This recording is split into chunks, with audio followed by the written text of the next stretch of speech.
barqaduhu ku socan ku leh taas haddii ay fiican tahay ku soco ma awoodo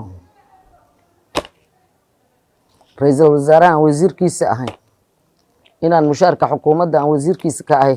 3,000 ka mid ku soo diro saaxiibada kalena dib baan ugu celin doonaa xoolahooda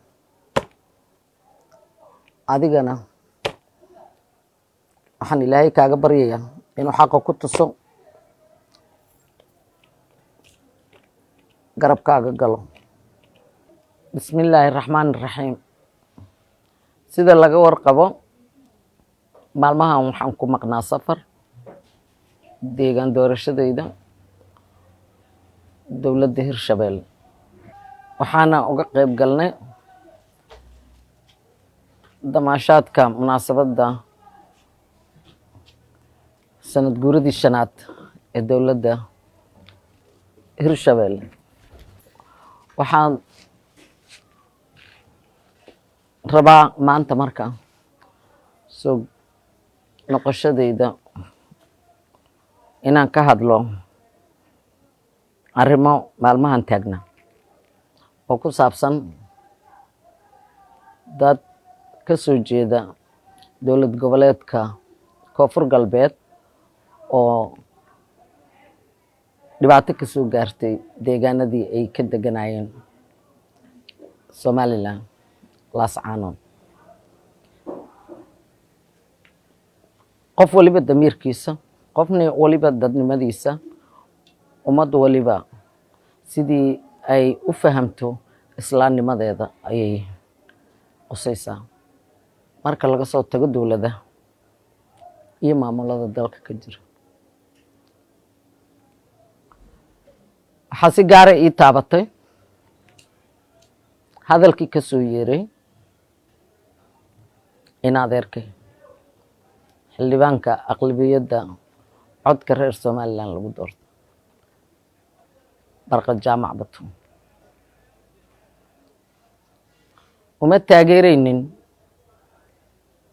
inuu Somaliland yahay laakiin waxaan u taageeray inuu dhiigayga yahay in adeerkay yahay oo aan isku hayb dalad ka wada tirsan daladaas waxaan ogahay inuu xaraf diina idheer yahay maadaama uu 114 cadadka quraanka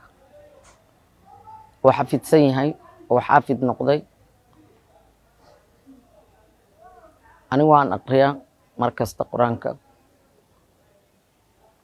ilmahayga hal gabara ku jirta inta kale waa wiilal 3 jeer ay dhamaysay qof la arko intuu ilaahay geliyo zaytuuni isaga iyo kuwa la midka xaafidiinta ah na waxaan leeyahay ilaahay ha u siyaadiyo annagana allah na siiyo laakiin cilmiga inuu wax ku taro diini iyo maadi ayaa haboon waliba hadda tahay qof islaam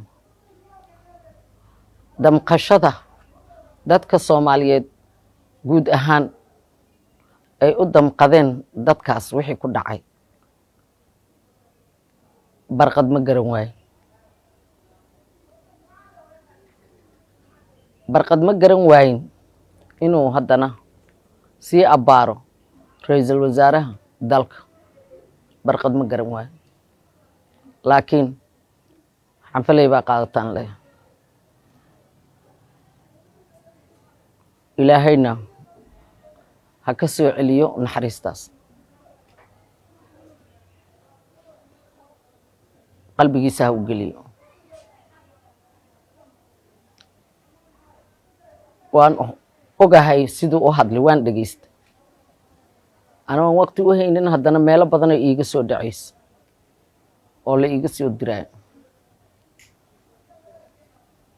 markaan dhageystayna barqaduhu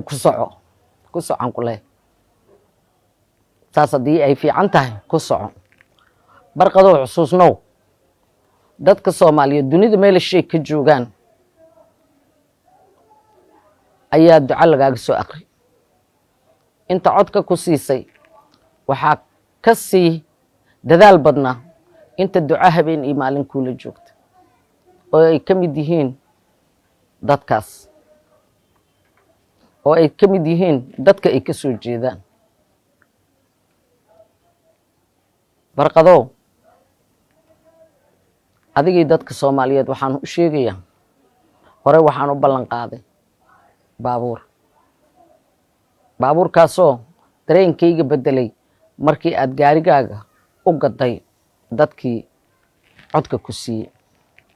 ee dhibaatooyinka gaarka ah kuwa maray, sida kuwa baahiyaha gaarka qabay iyo kuwii kugu umulay codbixintaada. Aniga ballanqaadka aan ballanqaaday account Khadiijo leedahay lacag ku jirta ma ahayn, waxaan ballanqaaday dadka aan saaxiib badan. Waa nasiib daro, dadkaas dadka heybtooda ah dad ka mid ah ayaa contributionka gaarigaaga wax ka bixiyay. Sidaad ii sheegtayna 9,500 ayaad gaarigaaga ku gatay. Waxaan andamacsanaana waa inaan $20,000 kuu soo diro. Maanta waxaan halkan ku hayaa 15,000 ka mid ah lacagihii aan soo arooriyey oo muddo ii ag taalo. Waxaan la sugayay inaan ku daro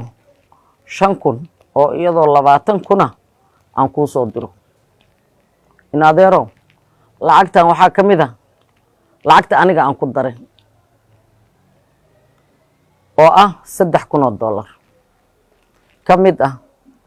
waana mushaarkii iyo wasiirnimo aan ku qaadanayo.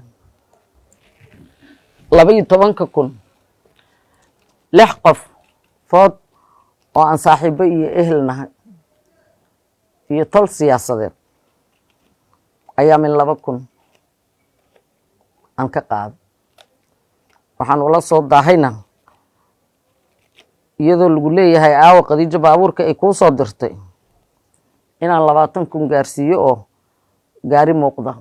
aad ku gadato. maanta dad heybtaasaa ka mid ah oon saaxiibanahay lacagta aan ka soo qaado. aniga 3,000 oo 5,000 ku jirta waxaan samaynayaa dadkaas guddigii gurmadka koonfur galbeed u magacowdo ayaan ku wareejin doonaa. saaxiibada kalena dib baan ugu celin doonaa xoolahooda. adigana waxaan ilaahay kaaga baryayaa inuu xaqa ku tuso, garabkaaga galo. ma awoodo ra'iisul wasaaraha aan wasiirkiisa ahay inaan mushaarka xukuumadda aan wasiirkiisa ka ahay 3,000 ka mid kuu soo diro. ma awoodo saaxiibadii ila damqaday markaan u sheegay oo dad heybtaasi ka mid ay ku jiraan inaan ka soo qaado waxa ay ka wada xanuunsanayaan ayaga iyo Soomaali inteeda kale inaan kuu soo dirana ma awoodo. dadkaas iyo intii kale oo dhibaato qabta waxaan leeyahay ilaahow ummadeena badbaadi. ilaahow gurmad iyo gargaar gacan weyne gacantaada ku sii oo nagu wada sii. wasaarad gargaar ahaan wixii aan awoodno dhowaan ayaan gaarsiin doonaa dowlad goboleedka koonfur galbeed iyo dowlad goboleedyada kale oo ay soo gaareen dadkaas haddii Allah awoodo la ogolaado. wabilaahi tawfiiq.